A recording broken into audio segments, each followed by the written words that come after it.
Je vous remercie d'être présent aujourd'hui à Super Demain et d'assister donc à cette masterclass où l'équipe de Fréquence École m'a demandé d'intervenir sur la question du jeu et en particulier la question du jeu, on y reviendra pour l'accompagnement de la construction de compétences numériques.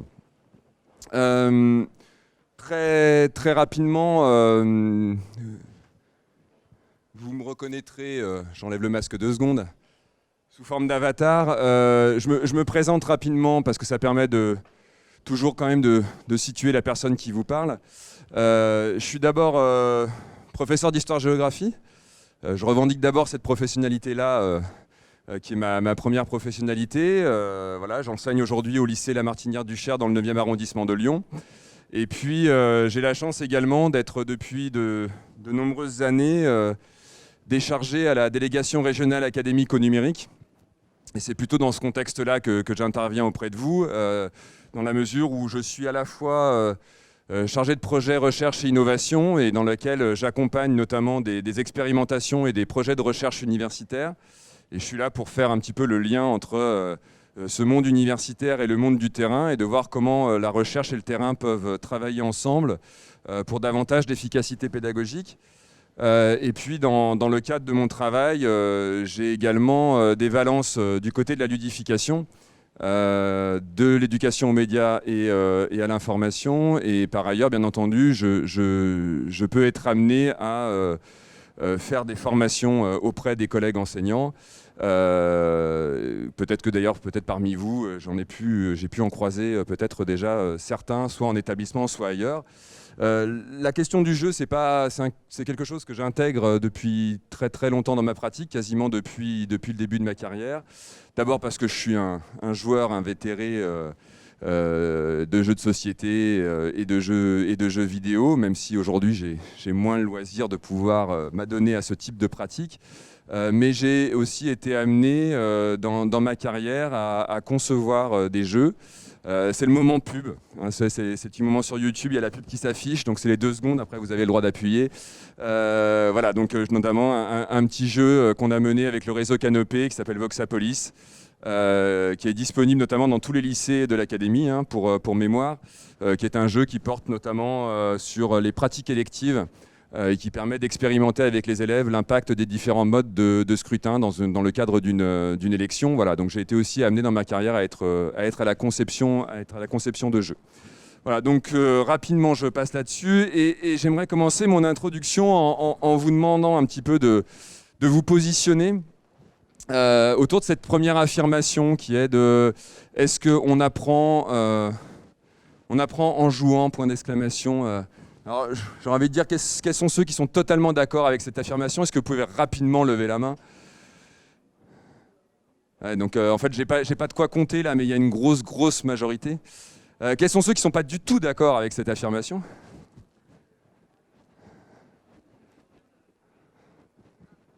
Moi. Donc moi, je ne suis pas du tout d'accord avec vous. Et du coup, il y en a peut-être qui ne se sont pas prononcés. Alors peut-être qu'il y en a qui doutaient dans l'affaire, non? Est-ce qu'il y en a qui se posait la question finalement et qui n'avait pas totalement la réponse? Ouais. Non, alors au risque de vous décevoir et de décevoir la grande majorité d'entre vous, en fait, je crois qu'on n'apprend pas en jouant. En tout cas, c'est ce que nous montre la recherche universitaire. Et on va commencer un tout petit peu par là. Et là-dessus, j'aimerais juste vous montrer, par exemple, un petit jeu que peut-être certains connaissent, qui est le Marshmallow Challenge. Est-ce qu'il y en a qui ont déjà entendu parler de ça? Alors je ne sais pas si vous êtes enseignant, éducateur, etc. Moi c'est un jeu que je pratique, c'est le premier jeu de l'année quand je découvre une classe et que je suis professeur principal. Je dépose 18 spaghettis sur des tables, du scotch, 1 mètre de ficelle, j'ai jamais vu les gamins. Hein. Et ils rentrent dans ma salle et y a des îlots de posés un peu de partout et donc on fait un Marshmallow Challenge. L'objectif, hein, c'est vous avez 18 minutes, c'est très cadré, très contraint, c'est très économe en moyens, hein, il vous faut une vingtaine de minutes pour le mettre en place. Il vous faut 20 spaghettis, 1 mètre de ficelle, 1 mètre de scotch, une paire de ciseaux par table. Donc c'est très économe. Il vous faut aussi pas mal de paquets de chamallows pour récompenser ensuite les élèves qui vont réussir le challenge. Et il vous faut un chamallow par table, hein, qu'on ne mange pas à la fin parce qu'ils l'ont tellement trituré qu'il faut mieux éviter de le manger. Et vous devez construire une structure autoportante, hein, donc qui tient toute seule sur la table, ou par terre, la plus haute possible. Alors, il faut aussi se munir d'un petit mètre pour mesurer à la fin ce qui se passe. Et une des premières questions que les élèves vous posent, c'est... alors, ils font le truc, ils sont gentils, donc j'ai des lycéens, etc. Ils arrivent, les terminales, ils sont un peu décontenancés au départ de jouer avec des spaghettis la première minute de cours. Mais très vite, la première question que les groupes se posent, c'est au bout d'un moment, bon, ils font parce que le prof a demandé de faire, mais ils se disent, enfin monsieur, vous êtes bien gentil, mais enfin, à quoi ça sert que nous fassions une structure en spaghetti la première minute de votre cours ? Et leur question n'est pas anodine en fait. Parce qu'en soi, si le Marshmallow Challenge, je m'arrête là, qu'est-ce qu'ont fait les élèves ? Bon, ils ont passé un bon moment, ça c'est certain.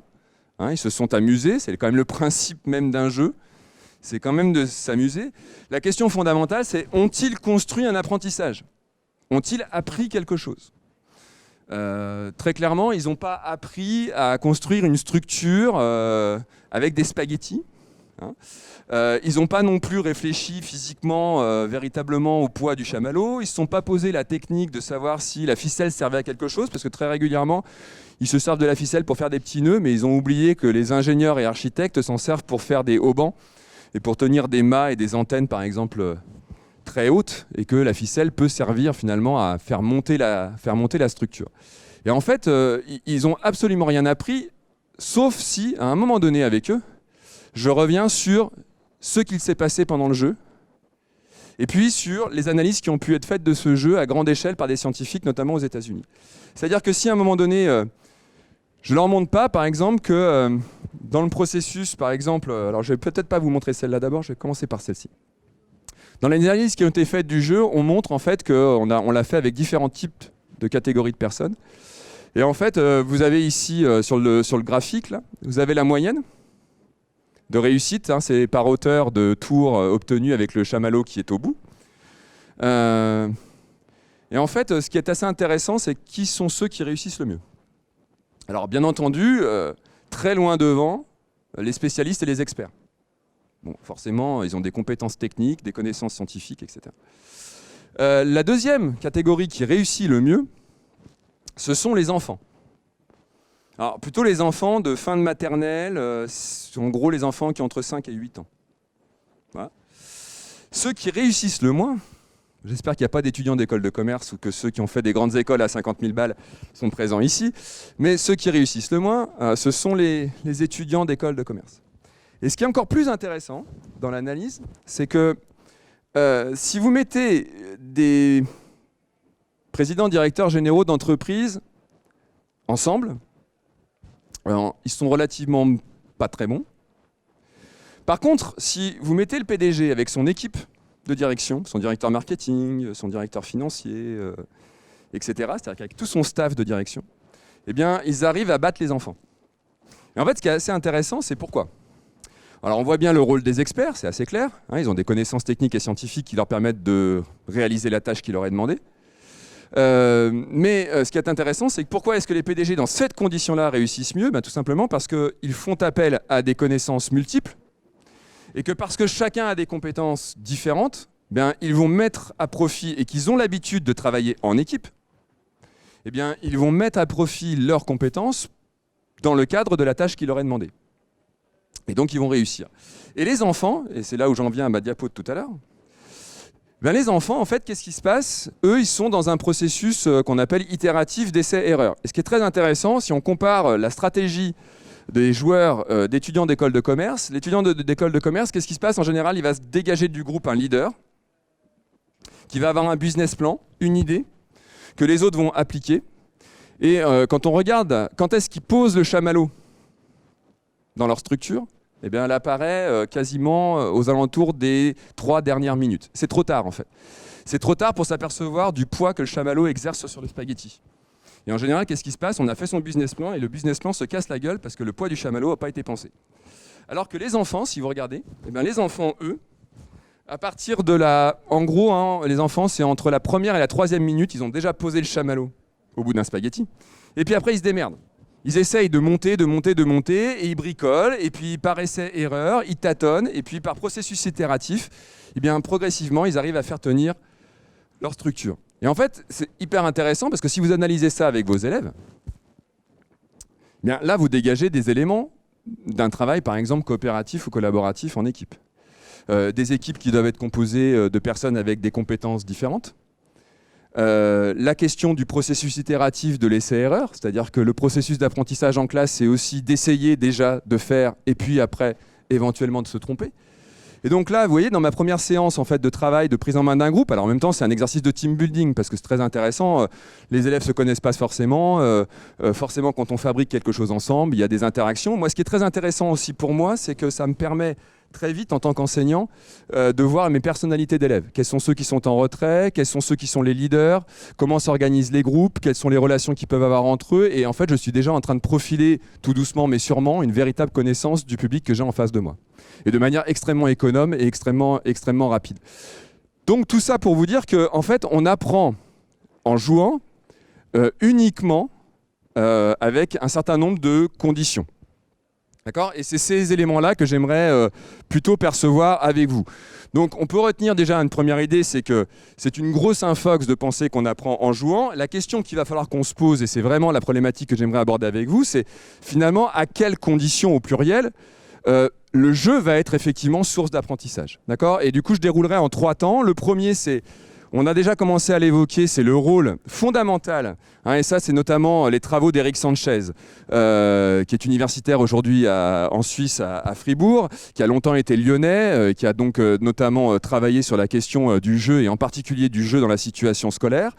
Donc on abordera d'abord cette question de la place du débriefing et du rôle fondamental que joue le maître du jeu, qui est l'enseignant.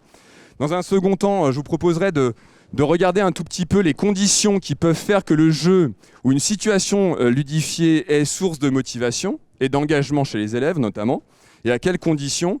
Et puis j'aimerais absolument avoir le temps de terminer sur un de mes dadas, qui est d'essayer de vous convaincre du pourquoi il faut aujourd'hui impérativement et à quelles conditions il faut intégrer le jeu vidéo dans sa classe ou ailleurs d'ailleurs dans vos réflexions. Alors, pourquoi est-ce que le débriefing et le rôle de l'enseignant sont des éléments absolument centraux dans les conditions de réussite de la construction d'apprentissage ? Là, il faut revenir un tout petit peu à la manière dont finalement les apprentissages se construisent. D'accord ? On est dans le pourquoi ici. Le prof, au départ, il a institutionnaliser le savoir qu'il veut dispenser. Il le maîtrise. Hein, lui, il a cette capacité à maîtriser le savoir, lui permet de mettre en place des situations d'apprentissage et de connaissance. Hein, ça, c'est les travaux de Brousseau en didactique des mathématiques, par exemple. Et donc, ça va lui permettre de contextualiser son savoir. Et donc, de mettre en place une situation de connaissance. Hein, et, à mon sens, le jeu, il est là.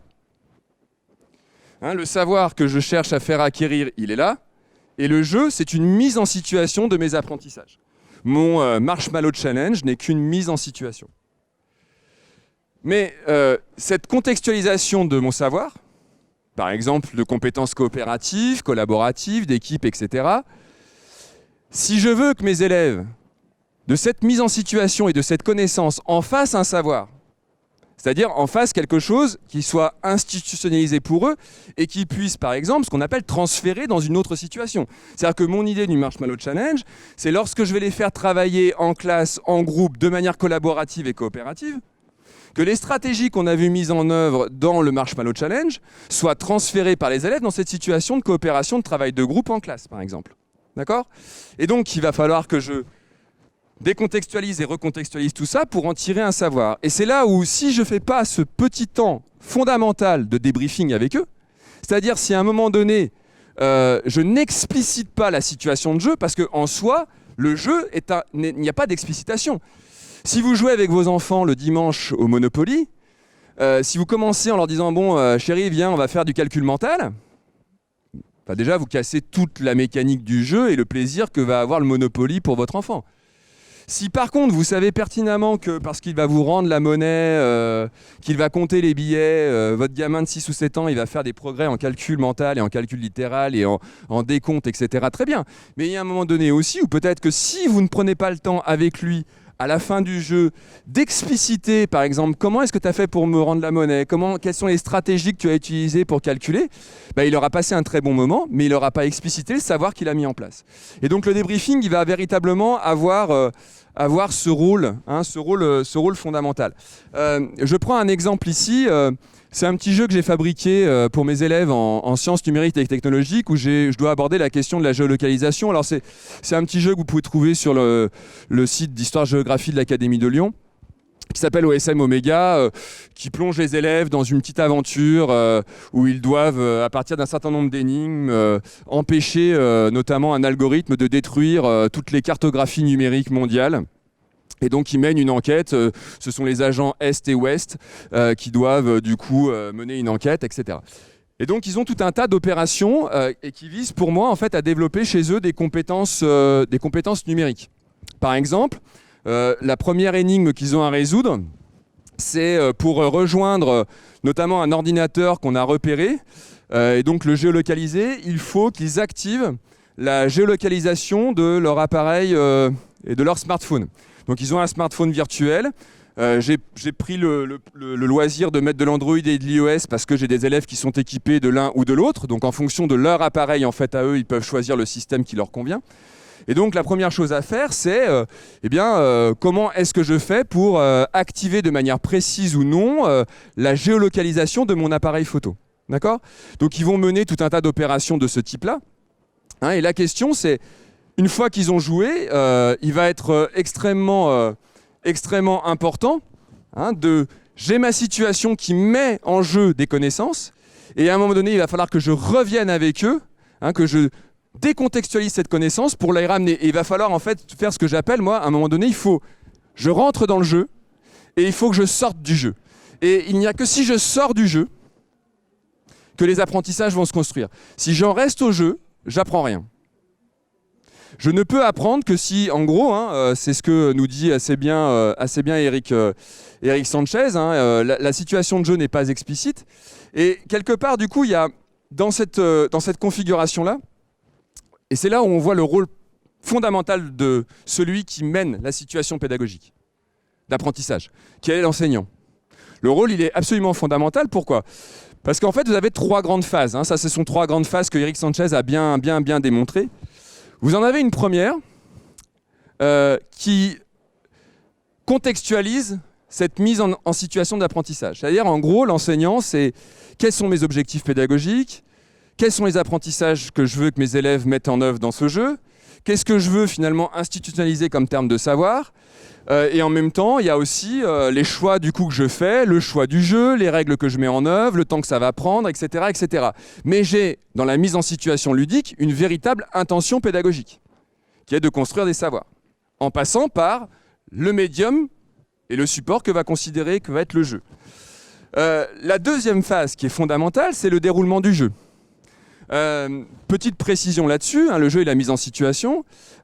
Jouer, c'est une charge cognitive énorme. Quand on joue, on utilise à plein régime notre cerveau, qui est entièrement et qui doit être entièrement dédié au jeu. Ce qui signifie que dans la phase de jeu, d'abord, on ne travaille pas, on joue.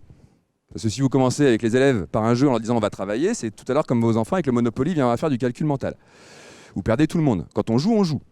Et quand on joue, il n'y a pas une fiche de consigne au milieu du jeu qui vient perturber la situation ludique, parce que dès qu'on met la fiche de consigne, on n'est plus dans le jeu, on est dans le travail. Et quand on joue, l'élève il est tellement occupé à jouer qu'il n'a pas d'autres capacités que de se concentrer sur l'activité qu'il est en train de faire. Ce qui laisse d'ailleurs beaucoup de temps à l'enseignant pour observer ce qui se passe. Tout à l'heure, je vous disais dans le Marshmallow Challenge, moi je prends le temps du coup, alors quand mes élèves jouent, j'ai toujours un carnet de notes. Où moi j'écoute ce qui se raconte, je regarde les situations, j'écoute les interactions, parce que jouer aussi c'est pas jouer tout seul, c'est jouer aussi avec les autres et généralement ensemble. Moi je trouve qu'ils jouent suffisamment tout seuls chez eux, et encore, ils jouent rarement tout seuls en fait, parce que si vous regardez, aujourd'hui quand les jeunes jouent aux jeux vidéo, ils jouent toujours dans des modes coopératifs et ils sont jamais seuls en fait quand ils jouent, très rarement. ils sont en mode connecté et ils sont sur des plateformes coopératives et donc ils sont avec les autres. Et quelque part, souvent, le jeu vidéo est aussi une nouvelle forme de jeu de société. Certes, chacun dans sa chambre, mais ils sont sur Discord en même temps et ils échangent beaucoup, ils se parlent, ils échangent sur les forums, etc. Ils se filment, ils se regardent même en train de jouer maintenant sur Twitch. Donc vous voyez que là-dessus, on est vraiment encore dans une phase de socialisation et de jeu de société qui est aussi le rôle du jeu. Et donc, et derrière, eh bien, j'ai la phase de débriefing. C'est-à-dire, j'ai cette phase où qu'est-ce qui se passe et qu'est-ce qu'on dit à propos du jeu. Et l'enseignant, il est là pour, je le mettais, l'enseignant, il est entre l'amont, le pendant et l'après. Eh bien, il va assurer en permanence, avec des rôles parfois différents, parce que son rôle en amont, son rôle pendant et son rôle après n'est pas le même. Il n'est pas le même. Pendant le jeu, il peut être le maître du jeu, celui qui assure le respect des règles, etc. etc. Il n'est plus le prof. Dans la phase de débriefing, il reprend sa casquette de prof. Et donc, il n'a pas toujours la même situation. Voilà. Et donc, la question maintenant qu'on peut se poser, c'est finalement, puisqu'on comprend le pourquoi, c'est qu'est-ce que ça peut être ce débriefing et ça peut être quoi Eh bien, ça peut être plein de choses. Et j'aime bien la phrase d'Eric Sanchez, la petite, ça pourrait être la deuxième sujet de philosophie de la journée, qui est, voilà, savoir, c'est aussi savoir ce que l'on fait. Et en fait, le rôle du débriefing, c'est ça. C'est d'analyser qu'est-ce qui s'est passé pendant le jeu. Alors, ça peut être l'analyser en termes d'apprentissage, quelles sont les connaissances qui étaient, les savoirs qui sont mis en jeu, mais ça peut être aussi d'analyser les stratégies qu'on a utilisées. Et toi, finalement, comment tu as fait ? Et le jeu, ce qui est intéressant, c'est que c'est aussi une expérience vécue. C'est-à-dire que c'est une expérience collective, une histoire qu'on a vécue ensemble, et finalement, c'est le récit de cette histoire qui est aussi un support finalement propre à la construction des apprentissages. Donc qu'est-ce qu'on peut faire ? On peut, j'ai pas une liste exhaustive, mais en gros les travaux de la recherche, et c'est toujours les travaux de l'équipe d'Eric Sanchez qui nous montrent que on peut faire exprimer des ressentis. On peut être plutôt sur le côté des sentiments. On peut être sur rendre visibles les apprentissages. Par exemple ici, ils avaient dans le jeu OSM Omega, ils ont un petit défi. Il y a Lapinou et il faut retrouver les données de géolocalisation de Lapinou. Alors ça, c'est une compétence des références des compétences numériques de PIX. C'est un des exercices de PIX, qui est un exercice en temps limité où vous devez retrouver les données de géolocalisation d'une image. Et les élèves sont obligés d'aller chercher les métadonnées de la photo, ce qu'on appelle les données EXIF d'une image, qui vont vous permettre de voir si votre photo est géolocalisée ou non, et qui vont vous permettre de la replacer sur une carte numérique grâce à ses coordonnées, longitude, latitude. Et donc les élèves doivent se débrouiller, ils n'ont pas plus de conditions que ça, etc. Et ils doivent se démerder pour trouver comment est-ce que je peux retrouver la géolocalisation. Là, ici, moi je fais une reprise avec eux, en leur remontrant ici clairement la démarche, qu'est-ce que c'est qu'une métadonnée, où est-ce que l'on retrouve et comment et avec quel type de logiciel on va retrouver les métadonnées d'une image. Et là, ça me permet de faire mon cours véritablement, à partir du défi qu'ils ont réussi. Mais ce qui est intéressant, c'est de revenir sur ce défi et d'avoir regardé comment ils ont fait, comment ils ont procédé pour y arriver, quelles sont les stratégies qu'ils ont mises en œuvre. Ils peuvent du coup expliquer tel groupe qui a réussi, comment est-ce qu'il a pu arriver à la démarche, et à partir du moment où on formalise ces éléments-là, je rends visible le savoir qui était derrière la situation ludique. Il s'agit aussi du coup de valider, de normer, de formaliser les savoirs, de véritablement les expliciter, alors qu'ils étaient relativement implicites dans la phase de jeu. Et puis derrière, je vous disais, c'était le transfert, c'est-à-dire est-ce que, par exemple, cette situation, elle se transfère. Alors, par exemple, ça peut être très intéressant, je ne sais plus si je l'ai mis derrière. Voilà, ça peut être très intéressant d'aller leur montrer, par exemple, qu'il y a un individu qui s'amuse à recenser sur Instagram toutes les photographies de chats qu'il trouve. Et il les géolocalise sur Google Earth. Et il a appelé ça I know where you live, c'est-à-dire je sais où tu habites. Et en fait, il sait où il habite grâce aux photographies des chats. Par déduction, il se dit, généralement, les gens prennent leurs chats en photo chez eux. Et donc et comme vous savez que sur Instagram, je pense que vous apprends rien, que vous savez que sur Instagram, par défaut, toutes vos images sont géolocalisées, il suffit de savoir où votre chat habite pour savoir où est-ce que vous habitez. Et donc il s'amuse à recenser sur la planète toutes les photographies de chats et à les géolocaliser sur un globe virtuel. Voilà, et donc voilà, vous voyez comment est-ce qu'après on peut aussi passer du coup à et dans une autre situation. Et donc toi, quand tu postes une photographie sur Instagram, est-ce que ton image est géolocalisée? Et donc du coup, est-ce que ça nous donne une information et une métadonnée sur toi et qui nous permet de mieux comprendre et de mieux savoir qui tu es, ce qui est quand même l'objectif d'Instagram. Et donc derrière, vous voyez, je peux même faire ma petite transition avec mon cours sur les réseaux sociaux, par exemple. La question du coup qu'on peut se poser aussi à travers ça, c'est comment en fait, hein, c'est quand est-ce qu'on fait le débriefing? Là, il n'y a pas de recette, d'accord? On peut la faire immédiatement après. On peut se dire, je laisse 1 ou 2 séances maturer les élèves et je reviens dessus, d'accord? Quoi qu'il en soit, ce qui est important, c'est de le faire. D'accord? Et de savoir à quel moment je le fais et pourquoi je le fais. La question peut être où? Est-ce que je le fais, c'est très intéressant, est-ce que je le fais dans l'endroit où j'ai joué? Si j'ai mis par exemple une escape room, est-ce que je le fais dans l'escape room? Ou est-ce que je décontextualise physiquement les élèves en disant on a joué dans la salle informatique, on retourne dans une salle qui n'est pas informatique pour évoquer la situation du jeu. Donc physiquement, je décontextualise mon savoir et mes connaissances. Voilà. Et est-ce que j'interroge, et moi je pense que c'est un élément fondamental, d'interroger l'expérience vécue, c'est-à-dire d'interroger l'expérience de jeu, d'interroger les élèves sur les stratégies qu'ils ont mis en œuvre, quel que soit le jeu que vous mettiez en place. Et ensuite, après, le travail du prof de formaliser les savoirs. Après, voilà, il y a plein de possibilités. J'en viens du coup à mon deuxième point. Après, j'espère vous avoir convaincu que le débriefing et la place du prof étaient absolument fondamentales dans la mise en place et dans les conditions nécessaires à la construction d'apprentissage et de compétences numériques ou non dans une situation de jeu. Je voudrais m'intéresser à la question de la ludification maintenant. Et du coup à la question de la motivation. Parce qu'on a souvent aussi tendance à nous dire, bah voilà, la ludification des apprentissages serait une solution miracle pour motiver et engager nos élèves dans les apprentissages. Là encore une fois, oui et non, et à quelles conditions. Pour vous en parler, je m'appuie sur un travail de recherche récent. Hein. Les résultats ont été notamment annoncés là, lors d'un séminaire qu'on a organisé le 15 novembre dernier. Donc les résultats de la recherche, hein, c'est 5 ans de recherche qui ont été menés par le laboratoire l'IRIS, d'informatique de l'Université Lyon 1 et également dans le département des sciences de l'éducation de l'Université Lyon 2. C'est un projet IFRAN qui notamment travaillait également avec une entreprise qui s'appelle Edunao. L'enjeu était de développer un plugin ludique de cours sur la plateforme d'enseignement à distance qu'utilisent les universités et autres, qui est Moodle. D'où le nom qui s'appelle LudiMoodle.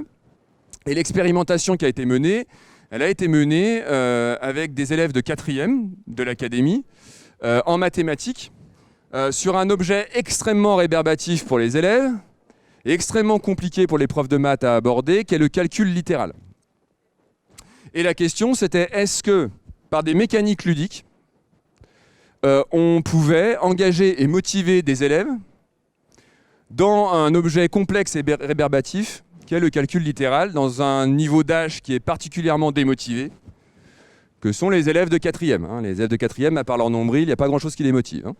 Donc, et la question portait donc sur l'engagement. Ce qui ressort rapidement de cette recherche, et puis je vais vous montrer après comment on peut le traduire dans d'autres situations, ce qui ressort dans cette recherche, donc voilà, vous avez les mécaniques ludiques qui ont été mises à l'œuvre, d'accord ? Le timer, l'avatar, etc. L'idée fondamentale qui ressort, c'est que oui, les mécaniques ludiques favorisent la motivation et l'engagement des élèves, mais à une condition, c'est que ces mécaniques ludiques soient adaptées au profil de joueurs que sont chacun des élèves. C'est-à-dire que ça marche. Je donne un exemple. Le timer peut être... alors, c'est celui qui marche le mieux. Hein. Le timer, quasiment, c'est celui qui, pour 80% des élèves, fonctionne le plus. C'est-à-dire que si vous devez mettre en place une situation ludique, le timer est top. Parce que vous allez à peu près avoir un impact positif sur 80% de vos élèves. Il y en a toujours 20% qui vont résister. Les 20 autres pourcents auront peut-être besoin de s'identifier à un personnage. Donc ils auront peut-être besoin un peu de narration et d'un avatar. D'accord ? Et la question, en fait, elle est là. Alors, comment ça peut se décliner, tout ça ? Je voudrais vous montrer comment, du coup, ce résultat de recherche, par exemple, on peut le mettre en œuvre au sein d'un jeu pour développer des compétences numériques. Alors ça, c'est un jeu que l'équipe numérique d'histoire-géographie que je coordonne On s'est amusé pendant le confinement entre mars 2020 et juin 2020, comme les classes virtuelles du CNED ne marchaient pas, on s'ennuyait un peu. Donc on s'est dit, tiens, si à distance on se fabriquait un petit jeu pour notamment travailler le développement des compétences numériques des élèves dans le cadre de ce qui nous arrivait, qui était Pix. Et donc on s'est créé un petit jeu. Alors c'est pas un escape game, c'est plutôt un inscape game, hein. C'est un jeu immersif. Très rapidement, c'est un jeu de coopération, hein, c'est-à-dire que tout le monde gagne ou tout le monde perd. Qu'on a donc appelé les traceurs. Je vous fais rapidement le pitch. Bon, c'est un jeu qui reprend à peu près, je pense, appuie sur tout l'univers de la science-fiction des années 80 à 2000. Bon, ceci dit, tous les concepteurs ont à peu près plus de 40 ans. Donc, je vous passe du Terminator, je vous passe du Damasio, la Horde des Contrevents, du Matrix, etc. Et donc, le pitch, c'est nous sommes en 2100. Il y a un peu de Bilal dedans parce qu'on est dans la BD bug de Bilal. Vous savez, il y a un grand bug numérique. Toutes les données ont été effacées et en particulier toutes les données liées à l'histoire humaine. Et en fait, ce sont des algorithmes, là c'est Terminator, hein, qui ont pris le pouvoir, qui ont asservi l'humanité, puisque vous savez bien que sans passé, nous n'existons pas et nous ne pensons pas. Et donc on a asservi l'humanité. Et on a un groupe de résistants humains qu'on appelle les traceurs. Et là, on plonge dans Assassin's Creed, qui ont trouvé le moyen, grâce à une machine, de remonter des portails temporels. Et notamment, ils peuvent aller dans l'époque antique, l'époque moderne. Bon, là, c'est les profs d'histoire qui parlent, l'époque du Moyen-Âge, moderne, pardon, si vous voulez, dans l'ordre chronologique. Et puis l'époque contemporaine. Ils doivent aller récupérer des clés. Alors c'est la 25e unité, parce que malheureusement les 24 premières unités sont restées plantées dans le passé, hein, et parce que la problématique, c'est qu'ils sont synchronisés dans le passé, et que si une équipe reste prisonnière d'un portail, les 3 autres également. Et donc il faut que l'on revienne absolument, et on n'a que 40 et quelques minutes pour pouvoir plonger dans le passé et revenir, et si le temps imparti est dépassé. Voilà. Alors c'est un jeu qu'on a testé avec des classes de 3e, pas avant la 3e. Hein. C'est des jeux qu'on a testés avec des classes de 3e jusqu'à des classes de 2e année de BTS. Voilà, ça fonctionne plutôt très bien. Hein, c'est un jeu qui dure une 40aine de minutes. Le jeu se termine, je vous fais le pitch jusqu'à la fin, le jeu se termine sur ce qu'on appelle un dilemme moral. Vous êtes confronté à l'algorithme puisque vous avez réussi à percer les codes. C'est pas tout le temps. Hein. Il faut accepter que les élèves perdent. Hein. Et il faut eux aussi qu'ils acceptent de perdre. Voilà, c'est en gros 30% des classes qui n'arrivent pas au bout, hein, et qui perdent. Mais ça fait partie du jeu. Ça n'empêche pas de travailler derrière et de débriefer sur ce qu'ils ont construit et sur pourquoi ils ont perdu.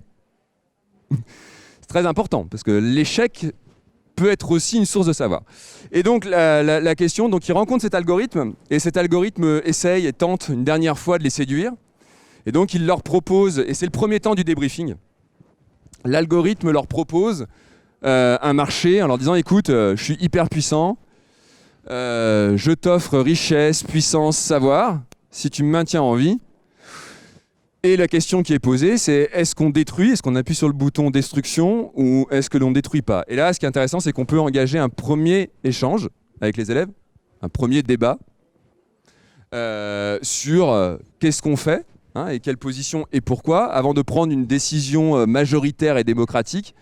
La plupart du temps, les élèves, dans leur grande majorité, souhaitent le détruire. Hein, on est sur du 60-40. Hein, il y en a quand même 40 qui aimeraient bien en profiter. Voilà. Par exemple, c'est très intéressant de les questionner du coup sur l'algorithme derrière qui les tiraille en terminale ou même dans le post-sup, qui, par exemple, Parcoursup. Voilà. Est-ce que c'est un algorithme qui décide pour vous de votre orientation? Très, très certainement. Et alors, qu'est-ce qui se cache derrière cet algorithme qui détermine votre orientation? Du coup, on est dans une situation, hein, ce qu'on appelle de ludification. Alors peut-être petit point de vocabulaire très rapide, hein, pour qu'on parle bien à peu près le même langage. Ludifier, c'est ça. Hein. C'est j'utilise dans une situation qui n'est à la base pas du jeu, une évaluation par exemple, un cours, une situation d'apprentissage, le calcul littéral qui n'est pas une situation très ludique. D'accord ? Je vais utiliser dans cette situation non ludique des mécaniques ludiques. Donc des mécaniques de jeu. D'accord ? Ce qui n'est pas par exemple le cas de ce qu'on appelle parfois les jeux sérieux. Hein. D'accord ? Donc là, je suis dans une situation d'apprentissage, entre guillemets, et j'y mets du jeu. D'accord ? La difficulté très souvent, c'est comment est-ce que j'assure un équilibre. Est-ce que je suis trop dans l'utilitaire et l'apprentissage, et en fait on ne joue pas du tout? Ou est-ce que je suis trop dans le jeu? Je donne un exemple, dans les escape games pédagogiques que j'ai pu voir, souvent, la grosse critique que je fais, c'est que l'élève passe plus de temps à essayer de comprendre comment le cadenas il s'ouvre. Voilà, ça c'est la mécanique de jeu, qu'à véritablement réfléchir à la situation d'apprentissage qui lui est proposée. Et l'intérêt, moi, c'est pas de savoir s'ils savent faire fonctionner un cadenas à 8 chiffres. C'est pas ça mon propos. C'est plutôt qu'ils retrouvent l'énigme qui va leur permettre d'ouvrir le cadenas. Et en fait, cet équilibre-là, il est quand même fondamental et extrêmement important. L'idée quand même de la mise en place de la ludification, c'est ce que je vous disais tout à l'heure, hein, c'est de changer le comportement d'un individu, d'un groupe, hein, c'est essayer de l'engager dans une tâche. Et de l'engager sur un temps plus ou moins long. Hein, surtout avec des gamins qui aujourd'hui, au bout de 3 secondes, ils sont passés à la vidéo YouTube suivante. Alors, regardez le temps qu'il passe sur un fil Instagram, il passe à peu près 3 secondes sur une photo, quoi. Et puis il passe à la suite. Donc allons les maintenir dans une tâche un peu longue, et donc c'est l'idée de la ludification. Pour y arriver quand même, c'est important d'avoir en tête qu'il faut 3 besoins fondamentaux. Et c'est là où, par exemple, tout à l'heure, je vous disais, il ne faut pas les traceurs, pas avant la classe de 3e. Pourquoi ? Parce qu'il faut déjà que l'individu se sente compétent. Vous savez, c'est comme vous arrivez avec des potes, oh, j'ai un jeu, etc. Et au bout de 45 minutes, vous êtes déjà encore en train d'expliquer les règles. Vous avez déjà perdu tous les autres, qui ne se sentent pas du tout compétents pour jouer, qui vous disent, bon, écoute, laisse tomber, on va boire un coup, c'est un peu trop compliqué ton jeu, là. Voilà. Et vous savez, bon, déjà, il faut, est-ce que je vais rentrer dans l'activité parce que je sens que je vais pouvoir y arriver. Donc, il faut déjà bien déterminer, est-ce que je propose une activité qui est facile, ou en tout cas, il ne faut pas qu'elle soit trop facile non plus, mais il ne faut pas non plus qu'elle soit trop difficile. Sinon, qu'est-ce qui se passe? Vos joueurs, au bout de 3 secondes, ils vont se démotiver. C'est exactement ce qui se passe dans les jeux vidéo. Dans les jeux vidéo, il y a une analyse en temps réel, notamment dans les jeux en ligne, hein, où les analyses de jeux vidéo, ils réfléchissent aux effets tunnels. Quand les joueurs ils s'aperçoivent qu'à un niveau, il y a trop de joueurs, bah, qu'est-ce qu'ils font? Ils modifient le truc, ils débloquent, ils donnent une arme à machin, ils mettent des monstres un peu moins violents, et hop, le joueur qui était en train de se dire bah, « j'y arrive pas », donc qu'est-ce qu'il fait? Il pose la manette. L'enjeu, c'est pas qu'il pose la manette. L'enjeu, c'est que la manette, il la garde. Et donc qu'est-ce qu'on fait? En temps réel, on adapte la mécanique de jeu, et hop, on lui permet de passer au niveau suivant, et on le maintient. Et on le maintient dans le jeu. Et donc voilà, sentiment d'autonomie aussi. Hein, il faut pouvoir avoir le sentiment qu'on va faire la partie tout seul, etc. Et d'appartenance. Et donc on est dans cet équilibre entre ce que j'ai appelé le scénario utilitaire, les compétences informationnelles, techniques, sociales, etc. et le matériel, hein, tout ce qui va être le matériel de jeu, tout ce qu'on appelle le game, les comptes à rebours, la narration, l'avatar, les feedbacks, les jokers, etc. Tout ce qui peut être emprunté au domaine du jeu. L'objectif, c'est, et ça c'est ce que savent très très bien faire les éditeurs de joueurs vidéo, c'est d'atteindre ce qu'ils appellent le flow, c'est-à-dire la concentration optimale du joueur. Et l'enjeu, hein, c'est de maintenir le flow. Alors c'est pour ça que quand vous maintenez le flow, vous êtes dans les jeux vidéo dans ce qu'on appelle la boucle OCR, hein, qui est donc la boucle Objective Challenge Reward, c'est-à-dire que j'ai des objectifs, j'ai des défis, des challenges, et surtout j'ai des récompenses, hein, et en particulier, si possible, des micro-réussites. Hein, il faut que régulièrement, j'ai l'impression que je gagne des XP, que régulièrement mon joueur évolue, gagne une arme, un machin, donc j'ai des micro-réussites, j'ai un objectif final à la fin du jeu, j'ai des micro-objectifs à l'intérieur, etc. Et tous ces éléments-là vont me maintenir. Et donc c'est ces 3 conditions, hein, le challenge, les objectifs clairs et atteignables, ça c'est très important dans la mise en place d'un jeu, hein, que les objectifs à atteindre et ce que l'on a à faire dans le jeu soient relativement clairs et que l'on puisse avoir du coup des acteurs sur la motivation intrinsèque. C'est là que par exemple la recherche et notamment Nicolas Cislas montre que dans la mise en place d'un jeu, la question de la narration est fondamentale. Et par exemple, dans le cadre des traceurs, on a fait un gros travail en fait, de mise en scène narrative. Par exemple, quand on a mis en place le jeu dans mon établissement, on a pris une salle de lycée, on a installé 4 vidéoprojecteurs, on a créé une vraie escape room, on a mis une petite musique d'arrivée, c'est-à-dire que les élèves, quand ils rentrent dans la salle, ils sont déjà immergés dans un environnement déjà qui n'est pas celui de la salle de classe. Ils sont déjà dans un environnement qui démontre une certaine intention. D'accord ? Et puis derrière, eh bien, toute la narration avec des cinématiques, toute l'histoire de ces traceurs, etc., eh bien, c'est ce qui va leur permettre de plonger dans l'univers du jeu. Donc on a créé un blason, etc., pour que les élèves s'identifient et oublient qu'ils sont des élèves. Hein, c'est ce qui se passe dans les jeux vidéo. Ils oublient qu'ils sont un individu et ils se pensent être celui pour qui ils jouent. Ils se croient pour Messi dans FIFA, ils se croient être un combattant dans Call of Duty, etc. Et donc on les fait rentrer dans cette narration. Alors qui est source à la fois, parce que c'est une composante motivationnelle, hein, en particulier pour un certain nombre de vos élèves, parce qu'elle va marquer les esprits, cette histoire. Et donc on va pouvoir, derrière, dans le débriefing, s'en servir, comme des éléments de récit. Parce qu'en même temps, cette histoire, quelque part, et celle des traceurs, elle transmet de fait, dans la narration, un message. Finalement, derrière, il y a un message qu'il va falloir expliciter, mais il y a déjà une intention et un message. Et puis parce qu'en même temps, la narration, progressivement, elle est là pour structurer les informations que l'on va acquérir. Et donc, elle est elle-même, en fait, source de connaissances, cette narration. Elle va nous permettre de structurer les différentes phases d'apprentissage. Donc, elle est intéressante à avoir en tête. Et du coup, je pense que c'est intéressant, quand on met en place des situations de ludification, d'essayer d'insérer un tout petit peu d'éléments de contextualisation narrative pour les élèves. Derrière, vous avez donc les mécaniques ludiques, hein, avec deux motivations différentes, ce qu'on appelle la motivation extrinsèque, la motivation intrinsèque. D'accord ? Alors, qui ne dépendent pas que de ça, hein. Elles peuvent dépendre aussi pour des élèves du rapport qu'ils ont, je pense notamment aux motivations intrinsèques, elles peuvent dépendre de leur rapport à la discipline. Si l'élève est en échec en mathématiques depuis le CP, vous comprenez bien que sa motivation intrinsèque à faire des maths va être un petit peu compliquée, quoi. D'accord ? Donc elle peut dépendre de tout un tas de paramètres.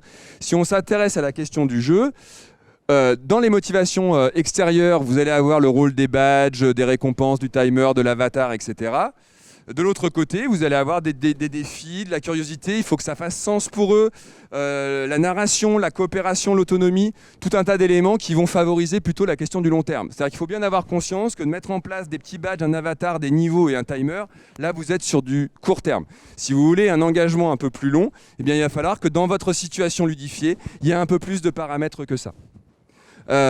L'élément, c'est... Alors, il y a notamment, je vous le montre rapidement, mais on ne va pas y passer la nuit, Halifax Stuart, qui est d'ailleurs un des chercheurs de l'Unimoodle, il a développé notamment dans sa thèse une classification qu'on appelle le DMD, DAMG, où en fait, il vous explique les dynamiques et les mécaniques de jeu, et il vous explique en gros quelles peuvent être ces mécaniques, et quel type finalement d'exercices elles peuvent donner lieu dans des situations ludiques. Donc c'est des modèles qui sont relativement intéressants.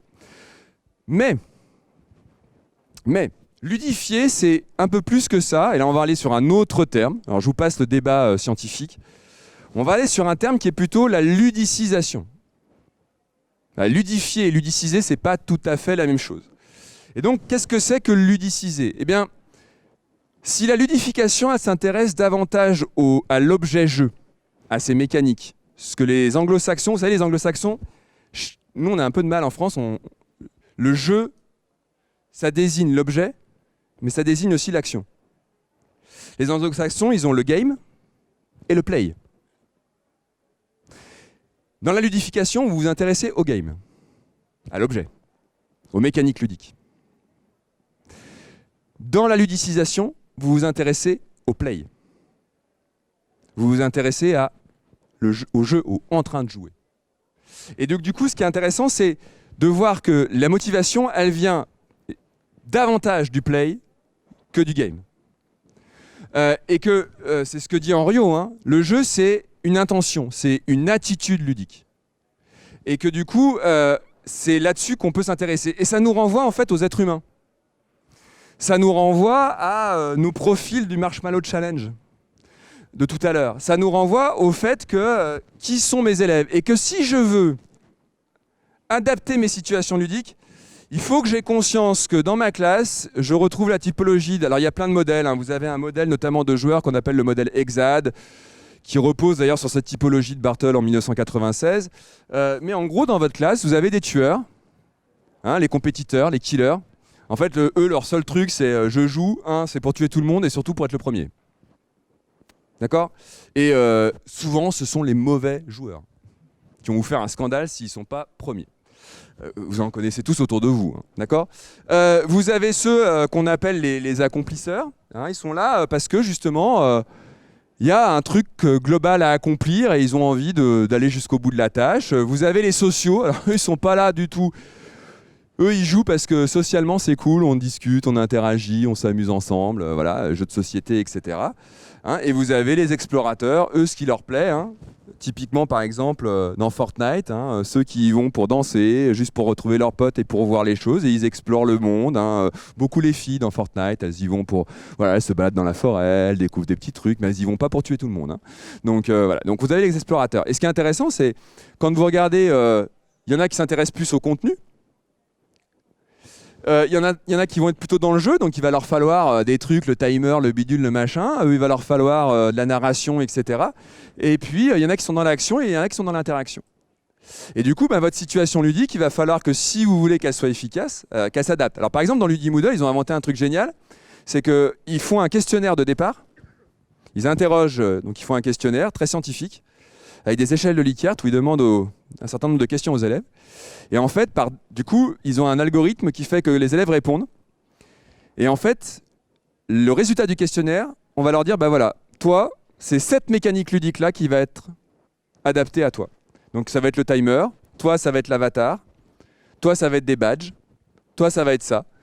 Et donc en fait, c'est l'algorithme qui adapte directement par rapport au profil du joueur et c'est dans cette situation-là, puisque bien entendu, ils ont fait le travail avec des classes comparées, hein, où ils ont attribué, sans le savoir, des mécaniques aux autres élèves, etc. Donc ils ont des classes tests. Hein, et donc la motivation et l'engagement ne fonctionnent que si la mécanique de jeu est adaptée. Alors nous, dans les traceurs, moi, j'avais pas d'algorithme, on s'est pas emmerdé. En fait, moi, je me suis dit, il faut que mon jeu, il touche tous mes élèves.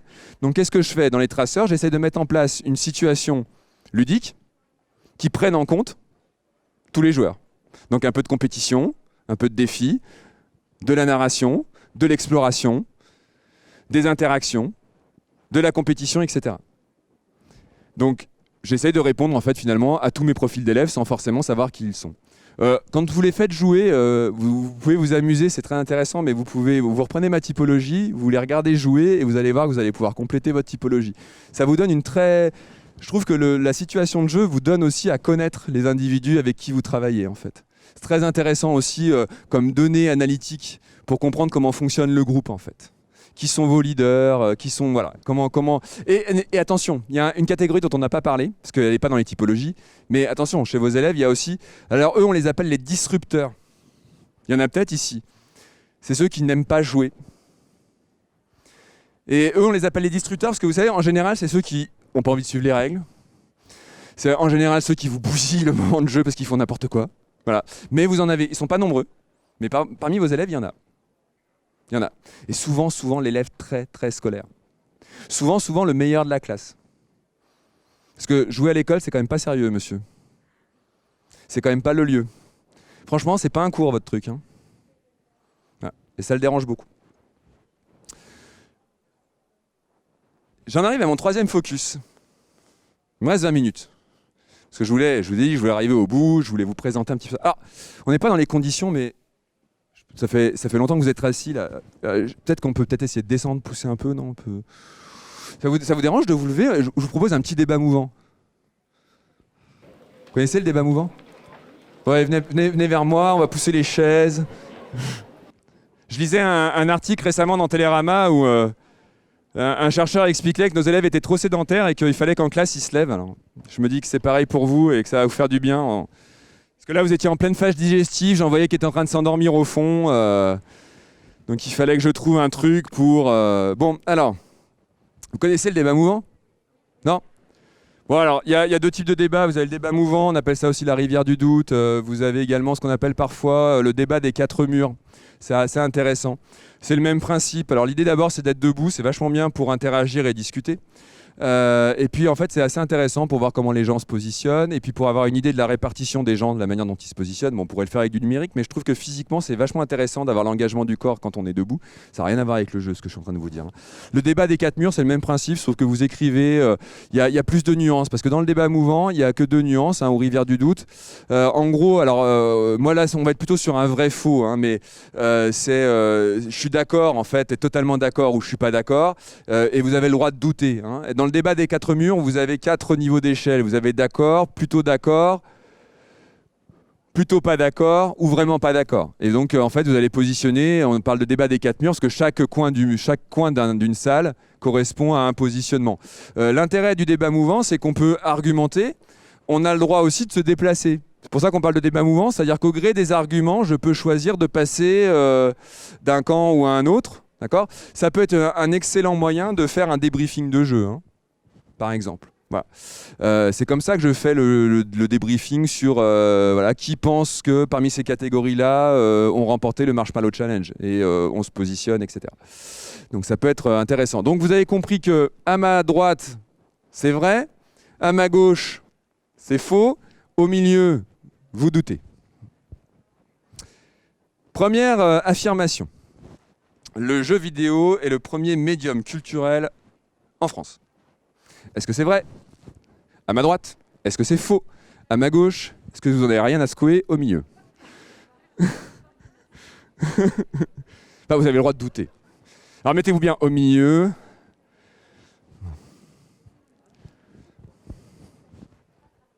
Il y en a qui sont à gauche ou tout le monde doute là ? Vous êtes tous dans l'eau ou là c'est vrai ? Là c'est je doute ? Et là c'est... Alors, vous restez dans le faux ? C'est ça ? Ouais, vous restez dans le faux. Vous pouvez nous dire pourquoi ? Parce que cette question est trop facile et je me disais que c'était très probablement faux.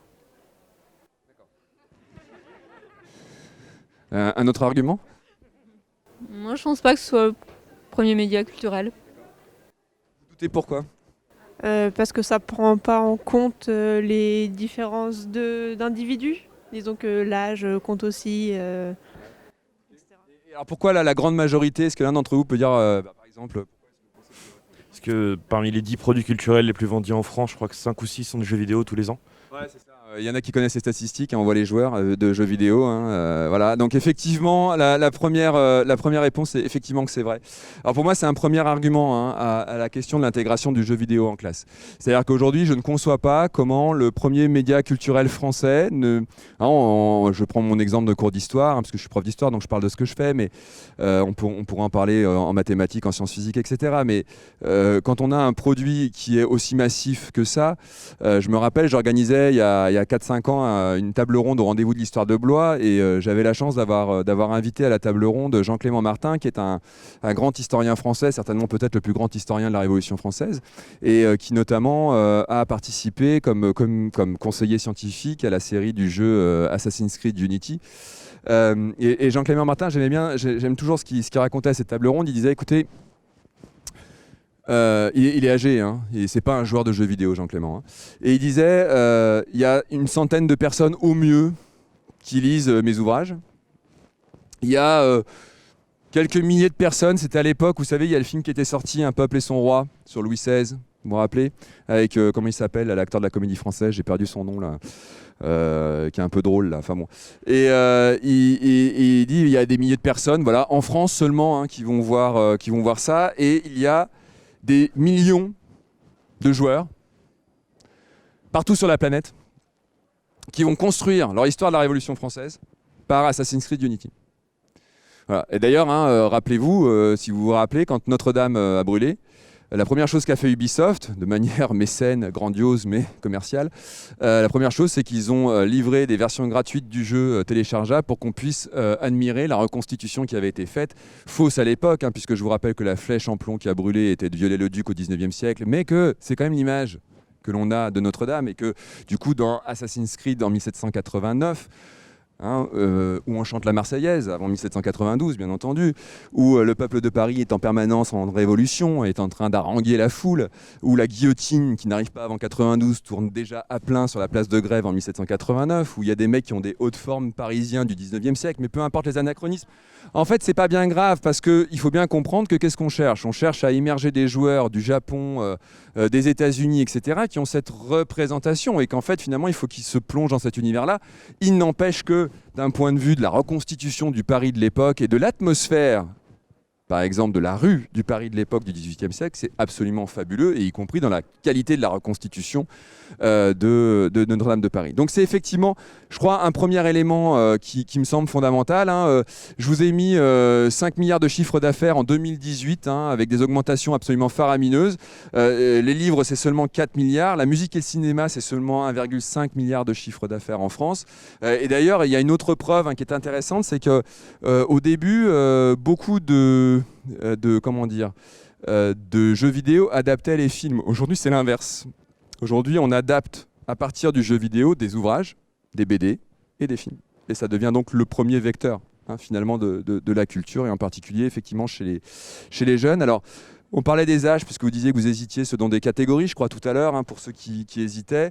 On est quand même sur des taux extrêmement forts, 74% des Français qui jouent et qui avouent jouer régulièrement, avec des tranches d'âge, bien entendu, qui démontrent quand même que les populations sont jeunes, même si l'âge moyen, qui est un âge qui vieillit de plus en plus, qui est quand même de 39 ans, avec des pratiques. Alors c'est intéressant aussi de regarder, par exemple, moi, je suis historien et géographe, et par exemple, on a deux géographes, Samuel Ruffa et Ovek Termination, qui se sont amusés dans une étude à identifier les pratiques des joueurs spatiales.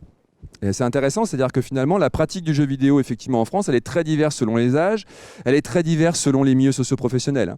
On sait pertinemment que plus vous allez dans des catégories socio-professionnelles importantes, et plus les joueurs vont jouer à des jeux de stratégie, type civilisation, etc. Si vous allez dans les milieux de LP, par exemple, de lycée professionnel, les élèves se contentent d'un Call of Duty et d'un FIFA, par exemple. Si vous avez des enfants qui sont au lycée du Parc, ils ne joueront pas du tout forcément au même type de jeu, même si les enfants du lycée du Parc joueront aussi à FIFA. Donc ils ont aussi des produits culturels commun. Et ce qui est intéressant, c'est que leur étude, je vous invite à aller la découvrir, c'est de travailler sur en fait les différents joueurs, donc les sédentaires, les invisibles, les ubiquistes, les actifs mobiles, les sociaux, les nomades. Par exemple, ils nous montrent que les ruraux, vous savez, les gamins qui notamment vivent beaucoup dans le périurbain un peu éloigné, dans des lotissements, ils sont dans des jeux et des pratiques de jeux vidéo extrêmement sociables. Donc en fait, ils vont jouer les uns chez les autres avec les consoles. Si vous prenez des métropolitains urbains, ils jouent dans leur chambre, hyper connectés, sur des jeux de plateforme, par exemple. On est aussi dans les fractures numériques, parce que forcément, jouer sur un jeu de plateforme, ça nécessite d'avoir de la fibre et du haut débit. Quand vous habitez dans un lotissement rural, je sais pas moi, au fin fond de l'Ain, c'est peut-être un peu plus compliqué. Voilà. Donc c'est intéressant de voir qu'il y a des pratiques qui dépendent aussi du lieu dans lequel on est. Et vous avez aussi beaucoup de joueurs qu'on appelle les métros qui en fait jouent à des jeux vidéo, mais essentiellement dans le métro. Ou au travail, et ce sont les tout petits jeux qu'on a sur mobile. Vous avez aussi des joueurs qui utilisent tous les temps. Vos élèves jouent sur leur console le soir, mais entre vos cours, ils jouent à d'autres petits jeux qui vont extrêmement rapidement. Deuxième affirmation, est-ce que le jeu vidéo est une activité genrée réservée en majorité aux hommes ? Est-ce que c'est vrai ou est-ce que c'est faux ? Est-ce que c'est une activité genrée ? Ah, ça se déplace. De quoi ? Alors la question c'est, est-ce que c'est une activité qui est en majorité pratiquée et réservée pour les hommes, ou est-ce qu'elle est genrée ou pas ? Ah, c'est des stats, ouais. Est-ce que c'est masculin ou est-ce que c'est une activité masculine ? Oui, vous disiez ? Qui vous pose problème. Ah, c'est ma question qui est mal formulée en fait, vous voulez dire. J'ai bien compris. C'est un peu partagé là, ça doute là au milieu là. Ça doute pas mal. Alors, je vois le temps passer et peut-être qu'après j'aimerais que vous puissiez poser des questions, donc je vais arriver au bout de mon truc. En fait, j'aurais envie de dire que vous avez tous raison, et ceux qui doutent, c'était pas mal finalement. Parce que c'est effectivement faux et vrai. Dans la mesure où en fait on se rend compte statistiquement que presque aujourd'hui, hein, et ça progresse, hein, notamment le jeu féminin, les filles jouent de plus en plus. En gros, c'est un joueur sur deux pratiquement est une femme aujourd'hui, hein, c'est 49% contre 51%, et je vous dis le nombre de joueurs féminins progresse. Par contre, ce qu'on constate, et c'est là où certains peuvent avoir raison, c'est qu'on constate de vraies pratiques différentes de jeu, quoique de moins en moins aussi. C'est-à-dire que de plus en plus, les filles jouent à FIFA, d'abord parce qu'il y a des filles qui sont accessibles dans FIFA depuis 2016, donc y compris depuis 2017 dans des jeux où on conduisait, je ne me rappelle plus le jeu, où on conduit des tracteurs, Farm Simulator. On peut conduire une moissonneuse-batteuse en étant une fille. Voilà, donc oui, c'est quand même une activité qui est de moins en moins genrée. Bon, les filles aiment beaucoup tout ce qui est coopération, énigmes, etc. Mais il y a un partage quand même culturel de plus en plus commun. Hein. Moi, je vois par exemple sur des jeux comme Assassin's Creed Unity. Alors, elles y jouent peut-être pas de la même manière que les garçons d'ailleurs. Hein. Elles sont moins dans je tue tout le monde, etc. Elles découvrent, elles explorent. Mais moi, j'ai beaucoup de jeunes filles qui connaissent tous ces jeux-là. Et j'ai beaucoup de jeunes filles qui sont capables de mettre 4-0 sur FIFA à beaucoup de garçons de la classe aussi. Voilà. Par contre, ce qui est intéressant, c'est que là, je vous renvoie aux travaux notamment d'une Lyonnaise, Fanny Lignon, et qui sera dimanche. Ouais, qui sera parmi nous donc dimanche à Super Demain. Et donc Fanny qui a notamment fait une étude collective sur genre et jeux vidéo et qui notamment démontre, et ça c'est très intéressant aussi de travailler, vous voyez, travailler l'égalité filles-garçons par exemple en classe. Par exemple, sur la question du numérique, ça peut par exemple passer par la manière dont un jeu vidéo construit cette inégalité filles-garçons et comment le jeu vidéo est un fabriqueur. C'est ce que dit Laurent Tremel. Hein. Le jeu vidéo, il fabrique un monde et comment il vous fabrique en fait du stéréotype et notamment la vision qu'on a des femmes. Hein, en rappelant que le jeu c'est un produit très culturel.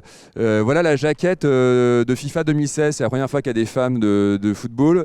Ça c'est la jaquette américaine. Hein. Pourquoi ? Parce qu'aux États-Unis le soccer est un jeu féminin et donc on a des femmes dessus. Voilà la jaquette européenne, hein, il n'y a que Griezmann et Messi sur la jaquette. Donc vous voyez, juste avec des jaquettes de jeux vidéo, c'est intéressant déjà de questionner la question.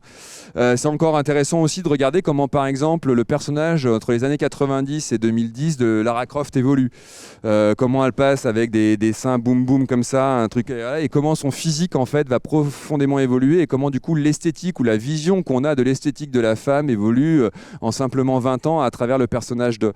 Très intéressant aussi, et ça c'est un travail que Fanny Lignon a fait, que je trouve assez exquis, qui est de regarder, ça peut être marrant de montrer comment ça se passe et de confronter comment dans un jeu de combat comme Tekken ou autre, comment un homme meurt et comment la femme meurt. Et de regarder comment l'homme est habillé et comment la femme est déshabillée. Et de regarder que si vous voulez battre un homme dans Tekken, vous n'avez pas intérêt à prendre une nana. Ou alors, vous êtes hyper fort avec la manette, vous connaissez plein de combos et vous êtes capable de casser la gueule du mec. Mais ce sont déjà des personnages qui, en soi, sont connotés, dévalorisés, y compris même dans l'algorithme même du jeu, en fait. Voilà. Donc c'était intéressant de le rappeler. Troisième point, le jeu vidéo fonctionne comme un médium culturel classique. Finalement, on peut le lire comme on lirait un film, un livre, une BD. C'est un média comme un autre, dont la grille d'analyse, la sémiologie est la même. Ah, ça se déplace, ça doute pas trop là. Faut avoir une force de conviction. Hein. Ça se déplace beaucoup, il y en a qui vont vers le faux. Alors, je vais m'interroger sur le camp des bolcheviks minoritaires. C'est faux, pourquoi ? Moi, je dirais qu'il y a cette question de l'interaction en fait avec l'objet culturel. Donc, c'est quand même fondamentalement différent d'un livre ou d'un film. Ouais. Bon, c'est bon, je passe à la question suivante. Vous vouliez intervenir ? Alors moi je pense qu'en fait c'est quasiment la même chose. On a des grilles d'analyse qui sont très comparées par exemple en littérature et en jeux vidéo. Par exemple la question de la narration à la première personne, troisième personne et qui induit une expérience du lectorat ou des joueurs qui voilà, ça a un impact et en fait on a des grilles d'analyse qui sont très très similaires. Sauf que dans un on fait le choix, dans l'autre on subit. En fait, je pense que ce qui est intéressant c'est la notion d'acteur et spectateur. Et en fait, je crois que la différence majeure et qu'ils expriment très bien, c'est la question de l'action. Face à un film, même si vous avez totalement raison sur parfois certaines grilles d'analyse de sémiologie, qui vont être tout à fait pertinentes également à utiliser, et donc finalement on est bien quand même sur un média d'une manière ou d'une autre, mais je pense qu'ils ont assez raison sur l'idée que effectivement il faut avoir en question le fait qu'on efface quand même, et c'est là où il y a besoin de formation. Parce que quand on aborde la question du jeu en classe, en fait, quelque part, et c'est là, ça peut rendre aussi difficile. Parce que passer un film en classe, lire un extrait de BD en classe, c'est pas difficile. Mais finalement, si on veut aborder le jeu vidéo en classe, si vous suivez l'idée de l'action, il faut jouer au jeu vidéo. C'est-à-dire que pour lire le médium, d'une manière ou d'une autre, c'est pas pareil que de lire la jaquette, d'accord ? Mais que pour lire le média, il faut forcément à un moment donné passer par le game et par le gameplay. Alors c'est là où j'adore les mecs qui sont sur Twitch. Parce que les gars qui sont sur Twitch, ils vous fournissent des gameplays, ils vous fournissent des parties de jeu qui peuvent permettre aux élèves de voir comment l'interface du gameplay va avoir un impact et va construire des stéréotypes, par exemple. Et notamment, là, je vous renvoie aux travaux de Gonzalo Frasca qui vous explique que finalement, le jeu vidéo, c'est quelque chose de très, très particulier parce que vous avez l'habillage narratif, d'ailleurs souvent l'histoire, vous avez des objectifs à atteindre, vous avez un certain nombre de règles. C'est-à-dire que vous avez un gameplay qui vous donne un certain nombre de contraintes, qui vous donne des possibilités, etc. Et que c'est cet ensemble-là qui va dégager chez vous des stratégies dominantes et qui vont construire parfois des idéologies. C'est-à-dire que quand vous êtes dans un jeu qui est un 4X par exemple, c'est-à-dire les jeux comme Civilisation où votre travail c'est exterminer, exploiter, où l'homme devient lui-même une ressource, c'est parce que le gameplay vous enferme dans cet élément-là que vous rentrez dans une idéologie qui est l'idéologie néolibérale, qui est mise à l'œuvre, pas forcément de manière consciente par les concepteurs même du jeu, mais qui est à l'œuvre dedans. Et en fait, c'est quand vous rentrez là-dedans que vous rentrez dans l'idée que vous êtes dans un produit un petit peu particulier et qui construit par des algorithmes aussi, qui va fabriquer le monde que vous êtes en train de voir. Et que ça se fait de manière très inconsciente. Et notre travail, enfin en tout cas moi c'est comme ça et c'est pour ça que je milite pour l'intégration du jeu vidéo. C'est-à-dire que j'estime que mon travail de prof d'histoire géo d'éclairer à l'esprit critique mes élèves, mais pourquoi pas de professeur de mathématiques, c'est de les inviter à adopter une grille de lecture particulière de la manière dont ces jeux ont une influence, non pas forcément néfaste, mais moi ce que je veux c'est qu'ils y jouent avec un regard parfois critique avec ce à quoi ils jouent. Et par exemple, les jaquettes c'est très intéressant, ici vous avez des jaquettes d'un studio syrien, et moi j'aime beaucoup parce qu'ils reprennent toute la codification des jaquettes des Call of, etc., mais ils l'appliquent à un autre espace. Si vous regardez, vous avez par exemple... ici, un gameplay intéressant, parce que c'est tout un gameplay qui a été fait versus Farm Simulator par ici notamment une association qui s'appelle Mole Industria, qui est très radicale de gauche. D'accord ? Mais là, vous avez deux visions du monde de l'agriculture qui s'opposent. Mais on peut les prendre en considération que si dans Farming Simulator, on voit comment, par exemple, le modèle d'exploitation agricole productiviste industrielle fonctionne. Et là, le gameplay est totalement différent et les intentions ne sont pas les mêmes. Et c'est en jouant qu'on s'en rend compte. Vous pouvez poser des questions de dilemmes moraux. Peut-on, dans Civilisation, jouer avec Hitler ? Peut-on utiliser l'arme atomique ? Kim Jong-un s'est fait faire sa petite effigie dans le Civilisation, notamment, dans le dernier. Voilà. Et je termine sur jouer en classe. Ce n'est pas possible. En tout cas, jouer aux jeux vidéo, un jeu vidéo en classe. Ce n'est pas possible.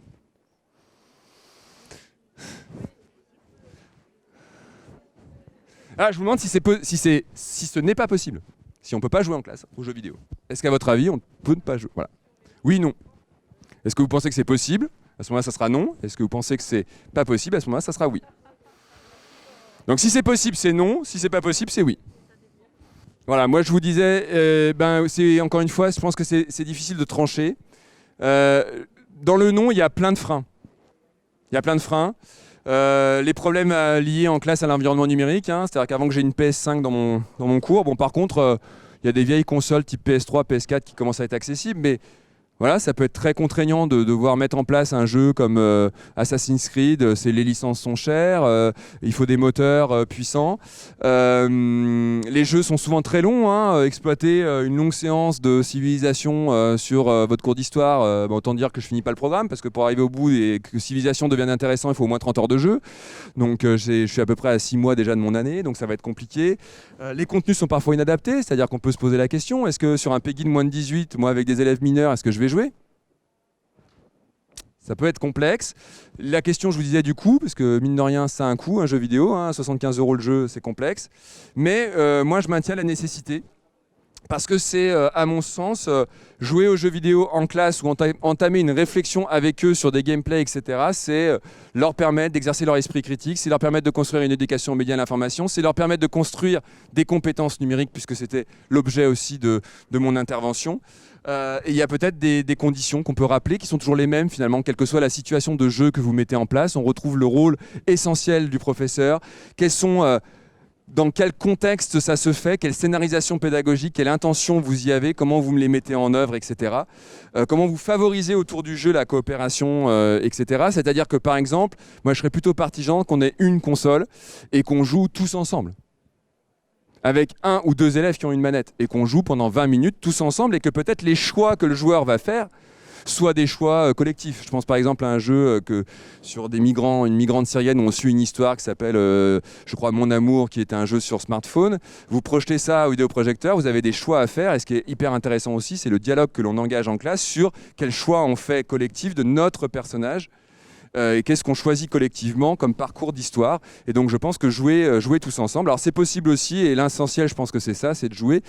Là c'est un petit travail que j'ai fait avec des élèves de première sur la Première Guerre mondiale, et on s'est interrogé et on a joué à 4 jeux. Battlefield, un jeu fait par des étudiants hollandais où vous êtes dans une tranchée et il y a des dinosaures qui vous poursuivent et il faut que vous sortiez, sauf que quand vous sortez vous prenez une balle, mais qui est hyper immersif et qui permet de véritablement appréhender en fait ce que le mec dans la tranchée y vit, et y compris quand il en sort.